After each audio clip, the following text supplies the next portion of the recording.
Hi guys! Today I'll show you how to make waffles. Crispy on the outside and soft on the inside. All the ingredients and measurements are listed below. If you want to print the recipe, I've put a link to my website right below the video. In a bowl, put 2 cups or 280 grams of all-purpose flour, 2 tablespoons of sugar, 1 teaspoon of coarse salt, and 4 teaspoons of baking powder. Whisk this well. Heat up 4 tablespoons of butter and 1.5 cups or 375 milliliters of whole milk until warm and the butter is melted. Add 4 tablespoons of vegetable oil or canola oil, 1 teaspoon of vanilla extract, and 2 large eggs. Beat well.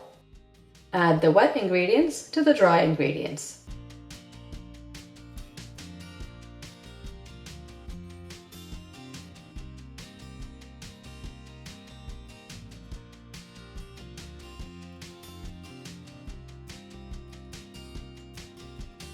Mix this well and set aside. I like to wipe a little oil on the waffle maker before turning it on. Heat up the waffle maker.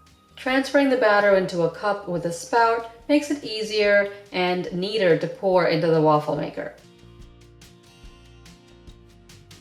When it's heated, pour the batter into the waffle maker and cook according to the waffle maker's instructions. This is a large grill and I used 1 1/3 cups of batter. The amount of batter you use depends on the size of your waffle maker. Mine took 8 minutes in this George Foreman grill. If you want to watch my full review of that grill, I'll put a link in the description below. As the waffle is being cooked, steam will come out of the unit. Generally, with any waffle maker, when you don't see any more steam, that's a sign that the waffles are done.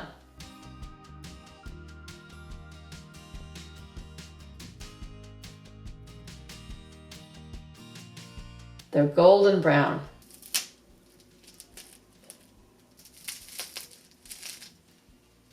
Crispy and tasty. I love to serve these waffles with butter, fresh fruit, and real maple syrup. Try this recipe and let me know what you think in the comments below. Subscribe and I'll see you next time. Thanks for watching.